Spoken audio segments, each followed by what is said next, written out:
I've seen a few tits. I've seen, I don't know, 48 maybe, I don't know. I've had my history in my life, you know.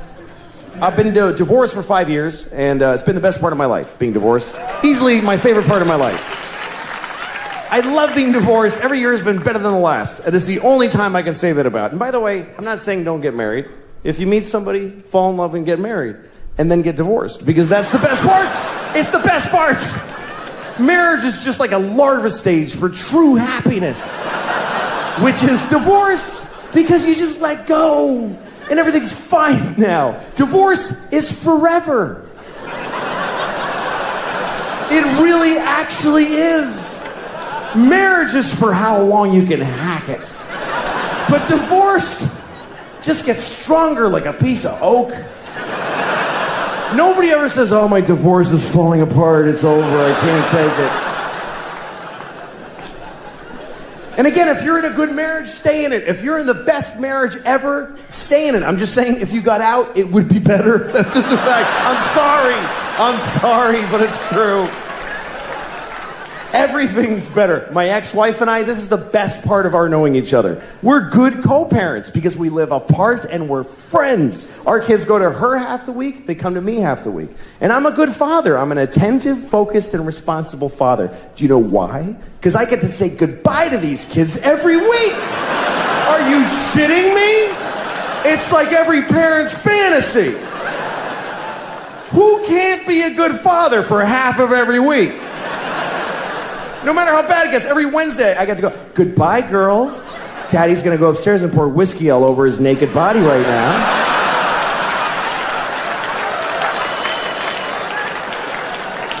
I'm gonna lay in my own filth until 2 seconds before you come back here. That's why I'm such a good dad.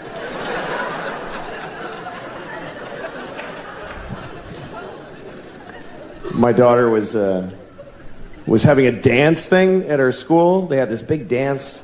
Anyway, we all went, all the parents, and everybody's there, and everybody's got their phone. Every single parent. It was an amazing thing to watch, because kids are dancing, and every parent is standing there like this. Every single person was blocking their vision of their actual child with their phone. And the kids, I went over by the stage, and the kids, there's people holding iPads in front of their faces. It looked like we're all in the witness protection program. Like the kids can't see their parents. And everybody's watching a shitty movie of something that's happening 10 feet. Like, look at your fucking kid. The resolution on the kid is unbelievable. If you just look, it's totally HD. Why are you taping this? You're never gonna watch it. In a million years, you're not gonna watch videos of your kids doing shit you missed the first time it happened. You don't watch it, you just put it on Facebook. Here, you watch it. I wanna take a nap now. And then you get to read all the comments. Oh my God! It's so cute!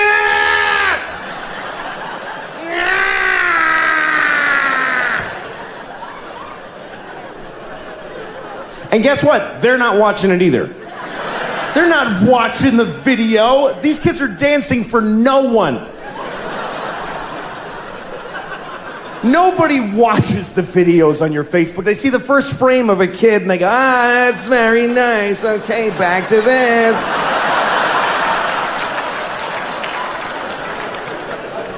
Nobody's watching your kids' videos on Facebook, I promise you. I'll prove it to you.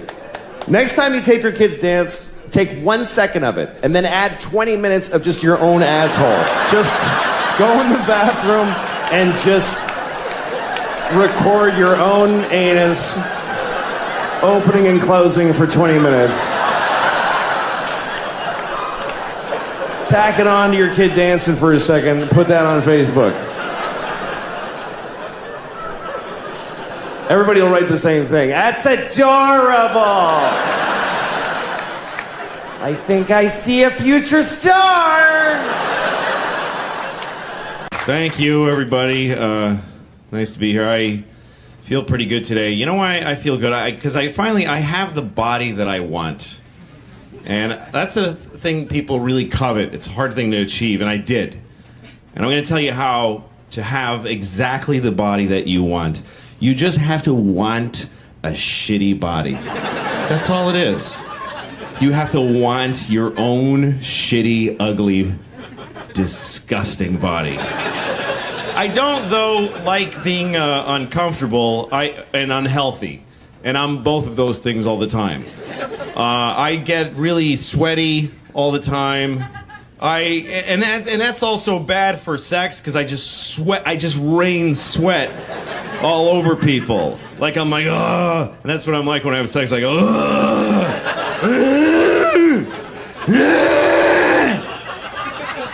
And I always see her, and she's like, just sweat is pouring off my head. And she's like, dude, you're limiting my enjoyment by a lot. My days start poorly because of the shape I'm in. Because now also I'm 42, so I'm really on the decline. There's never gonna be another year of my life that was better than the year before. That's never gonna happen again. I've seen my read. Just open my eyes, remember who I am, what I'm like, and I go, oh, I guess, do it. I don't know. I guess, oh my God. Somebody called me an Indian giver recently. I don't know if you've heard that expression since you were kids, but I remember we used to call each other. Indian giver is one of the most offensive things you could ever, because what it's meant to be is that someone gave you something and then they changed their minds. That makes you an Indian giver. And we equate this to the Indians because our feeling is that they gave us America and then they didn't take it back certainly, but they changed their minds about giving it to us. And it's so offensive when you consider the truth, which is that we got here and the Indians were like, hi, and we were like, hey, can we have everything? And they were like, well, we don't know what have means, but enjoy all the things that you need, like we do. So we start killing all of them.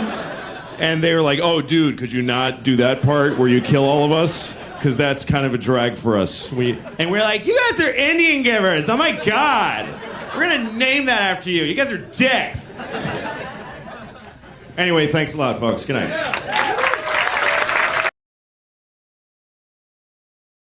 Say, I'd like to be a better person. I would. I'd like to be a better person. And I think I'm getting worse as a person. Because as you get older, you start finding out, like, let me give you an example before I rented a car a couple of weeks ago in Los Angeles, had the car for a few days, and then when I went home, I had to drop the car at the rental place. You know, you gotta go to the rental place that's off the airport, give them the car, give them your thing with the mileage, you gotta get on a bus, and then go to your terminal and check in. I was late, and I was worried about missing my flight, so I knew I had no time to do any of that. So I never did this before, I just drove my car right to the terminal, and just left it there. And I got on the plane. And once I was on the plane and I had a little moment, I called Hertz and I said, hey, listen, your car is sitting out in front of Terminal 4 and the keys are in it. So that's where it is. And the guy was like, you can't do that. You have to return it to this location and then get, and I go, well, I didn't do that already. And now I'm leaving California. So if you want your car, you need to go to that place where it is. And he was like, oh, Jesus, man. All right, we'll get it. And that was the end of it. And I realized I could do this every time. Every time I rent a car, because of course they want you to do all that shit. But if you don't, they still want the car back. They're gonna send a dude. You could drive a car till you don't want it, just get out of it while it's moving and just walk away. Well, I don't feel like being in that car any longer. Just call Hertz, hi, your car is drifting into the intersection of 28th and Broadway. If you're interested, it's now your problem. But see, this is a terrible realization. Because you should act in a way that if everybody acted that way, things would work out. You should, because it would be mayhem if everybody was like that. And most people kind of don't care. Most people are very selfish. Most people don't give a shit what happens as long as they get to do their favorite thing. People don't even want to back off from their favorite thing. They won't even do their second favorite thing. Like, you ever seen somebody like they're at an intersection and they want to make a left, but they're in the right, all the way right lane because they messed up. So now here's the guy. He's in the right lane and there's a lot of cars, like 6th Avenue, like a lot of cars. And he wants to make that left. So what does he do? He just does it anyway. He just goes ahead and he just shoves his car through everybody's life without any... And everybody's honking and outraged. And you always see the guy go, I have to. There's no other possible thing I could do. What else could I do except go up one more block and then go left and take 4 seconds? That's not my favorite way, though. That only meets 99% of my criteria. But I'm selfish. I would like to be a better person because I got kids. And I want to, pass on a better... But sometimes it's not clear what the right thing is to do. Like one time I threw a candy wrapper on the street. And I didn't do it like, yeah. I just... yeah, take that shit straight. I did it because I was, like shaking. I wanted the candy.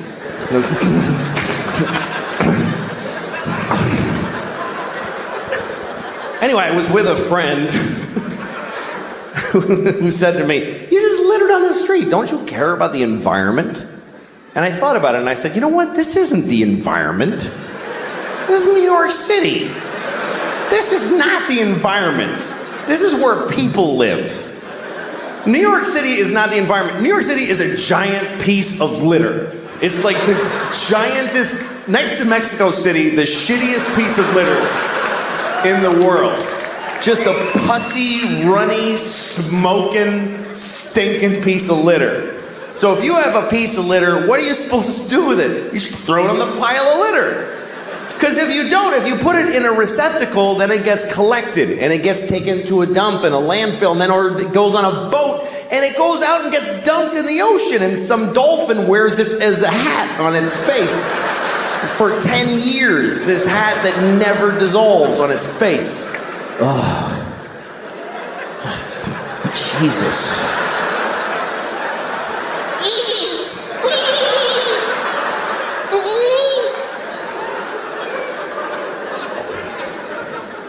I mean, everything that we introduce to the world is shitty.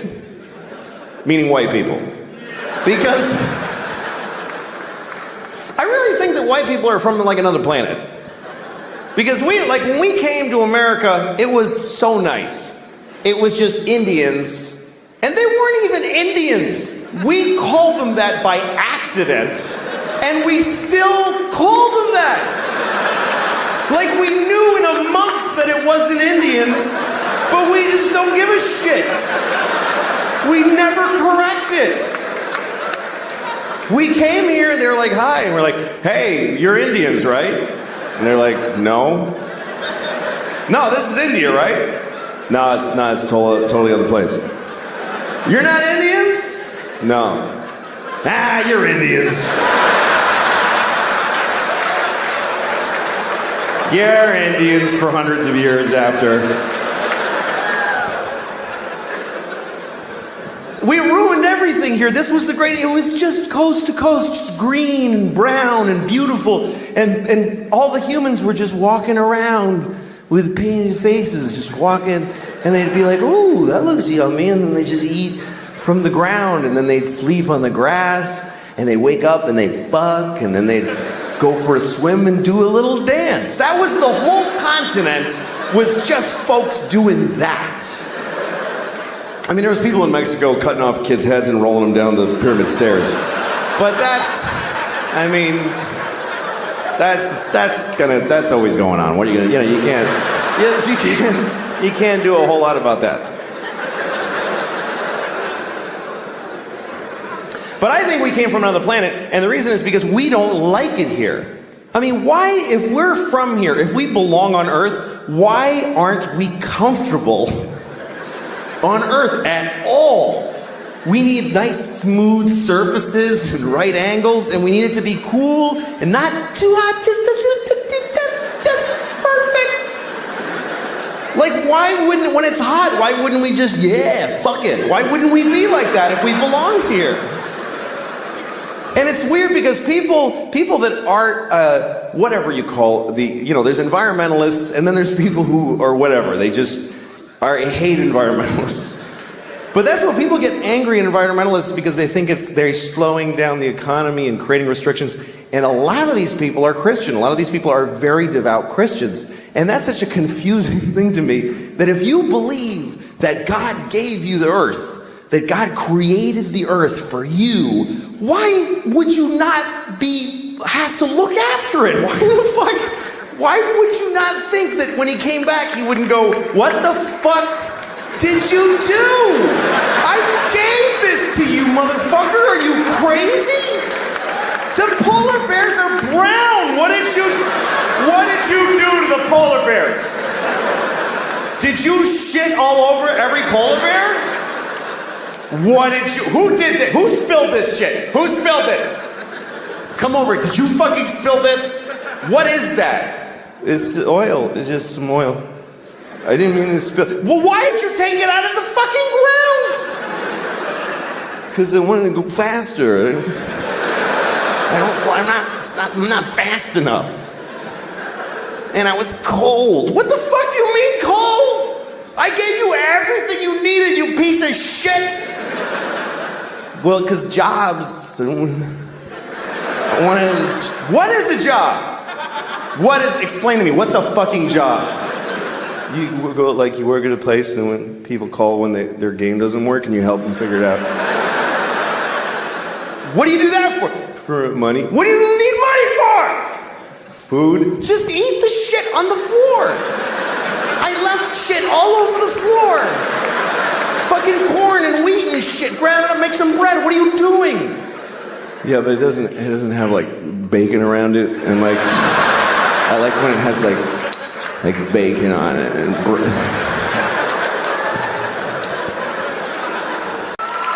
Yeah. Woo! We get to kill babies! Do some shots and kill some babies. I killed like 4 babies last night. It was fucking retarded.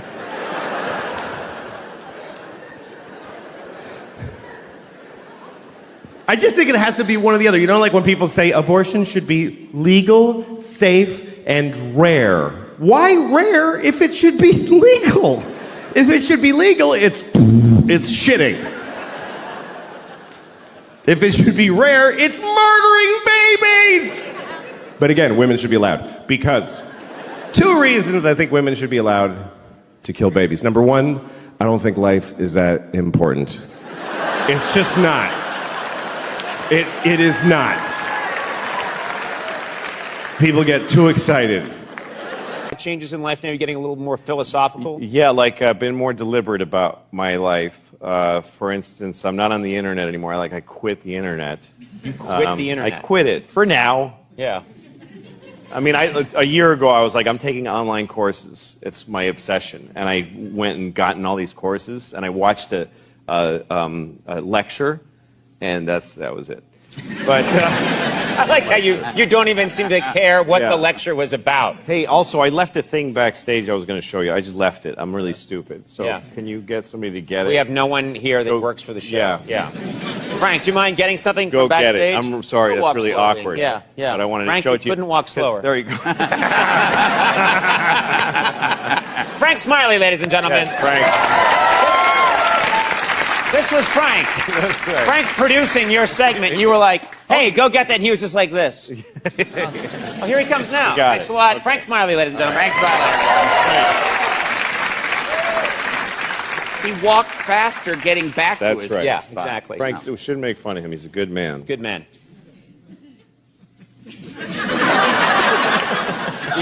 We should end it there. We should just fade to black. Yeah.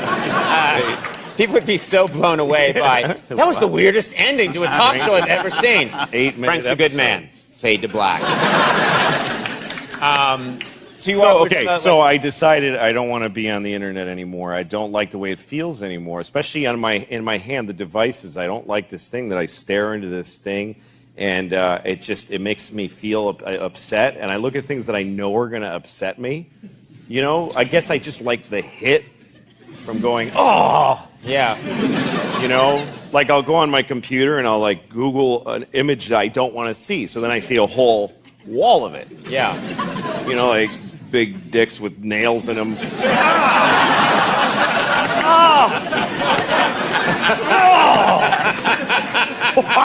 Sir, you're going to have to leave the library. Yeah.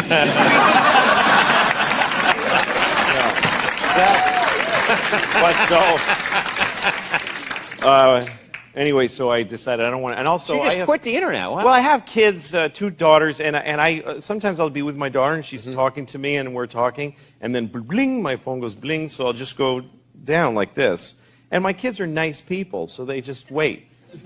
But I started to realize a few things. One thing I realized in life is that you can't just go by how a person reacts to you. You can't just go like, oh, it's all right with her. Right. Because she's my kid. But she dies inside every time I do this. Right, because she thought she had a real connection Yeah. with you, and then something glings. Yeah, I mean, that happens to you. Like, if you're talking to a person and then they just go like this, they Yes. just disappeared. Yeah. It's a horrible abandonment. And when it's your father, just like, is that right, honey? It's just horrible.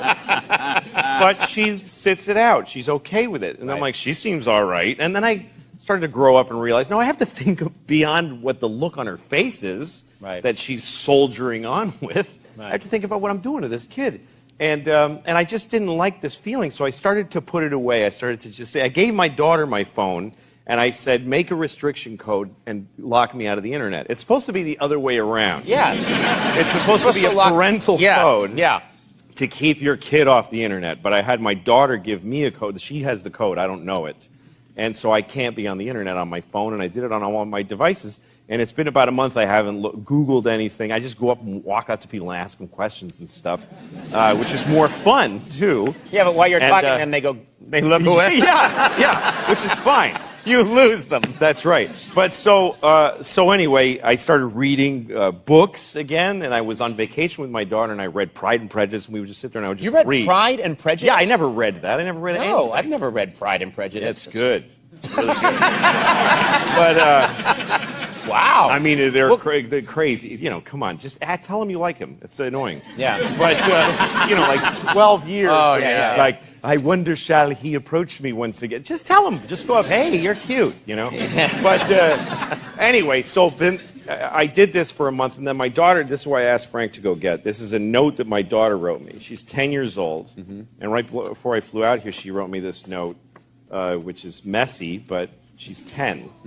I'm not criticizing her. I'm just saying she's 10. Yeah, but it could be neater. It could be. It could be. Definitely. Yeah. She says, Dear Daddy, I love you very much. I mean, et cetera, et cetera. Yeah. Also, I am really proud of you for cutting yourself off from the internet and reading an awesome book. I want you to know that what you did means a lot to me, and I really enjoy seeing your pleasure in not constantly being on devices. Also, thanks for the trip to Mexico. I really needed that. So, I just... That's a great reward that you got. Yeah, I think people should know that it has an impact on your kids if you stop looking at the stupid internet. Right. All right, sorry. But if you're... No! But that was a nice message. Yeah, you had a nice message. What's wrong with that? That's right.